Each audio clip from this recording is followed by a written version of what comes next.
Good morning, everyone, and welcome back to my channel. Today I have two things for you. I probably should have just did the unboxing in a separate video, but I'm going to combine the two of them. First of all, I wanted to talk about this plant, which is kind of going along with something that I've been discussing earlier in the week or last week. Did I say this was an Orchid A Day? Yeah, I did. But I have pointed this orchid out on my updates. I got this orchid probably a couple years ago at the Missouri Botanical Gardens. It was a division, and it was $5. And I immediately picked it up, initially thinking that it was an Australian dendrobium. Well, I knew that it was an Australian dendrobium, but I thought that it was one of the Australian dendrobiums that are hybrids on the Gigantea. I think it's called Gigantea, but it's the smaller one with the square pseudobulbs. And I should have known by just looking at the pseudobulbs that it was not that plant, because it doesn't even resemble that plant. These are more cigar shaped. But nevertheless, this is the plant.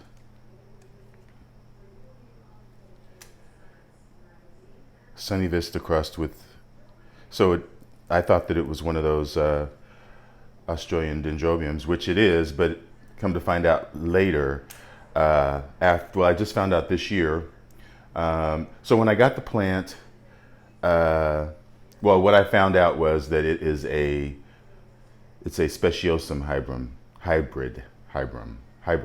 It's a speciosum hybrid, which means that these get very, very big. I have a speciosum, and I would not have got it had I known that it was a speciosum. But needless to say, when I got the plant, it had these growths. No, this was my growth this was the growth from last year. The plant was this front part. These two pseudobulbs back here. Last year it produced this pseudobulb over the winter, and then this year it produced this pseudobulb that got a sheath on it.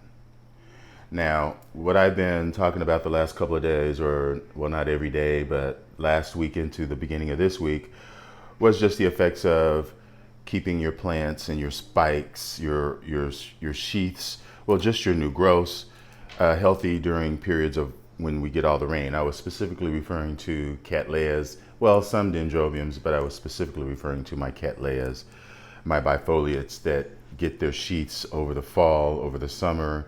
Then the sheaths stay on the plant all winter, and then they bloom from that same sheath, green or dry, next spring, which this plant is one of those, having found out that it was a speciosum cross.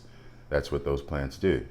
So instead of leaving the plant outside, I should have brought the plant inside once I saw the sheath, and the sheath has been on the plant maybe a week or so. But I left the plant out there, we got some rain. Lo and behold, within a matter of a day, I've had to stake the cane up, the latest cane. It is very mushy in the middle. Still, well, it is probably going to eventually fall off. And I'll probably lose that growth. I'm sure that it won't, being that the middle part of it is mushy. So there goes a great season of growth down the drain because of my carelessness.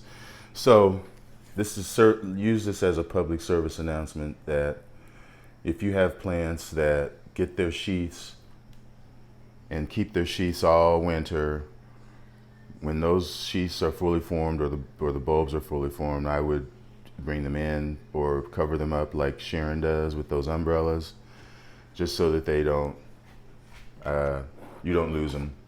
So I'll move on with that, and I see it's already 4 minutes into the video. I owe this to Blanca Acosta, her channel, which is great. She has a great collection, and she's in Florida, and she has all those great Florida festivals that we up here in the north and other parts wish that we could go to.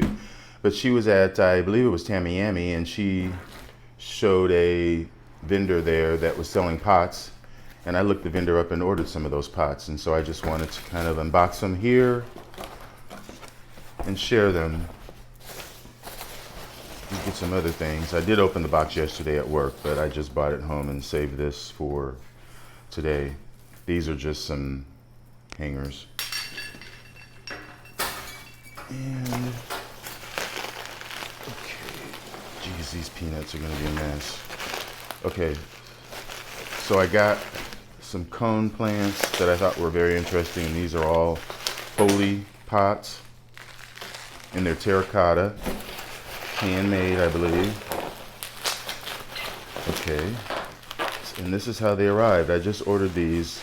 I watched that video last week, and I ordered them that day, and I got them yesterday. So there. So what I'm going to do, and this is the nursery, just so you know. Green Barn Orchid Supplies, Delray Beach, Florida.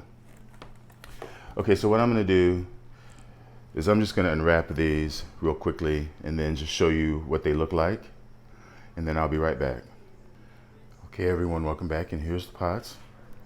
And unfortunately, one of them was busted, so I will most likely give them a call. It was, you know what, I might still use this to mount things on. I will.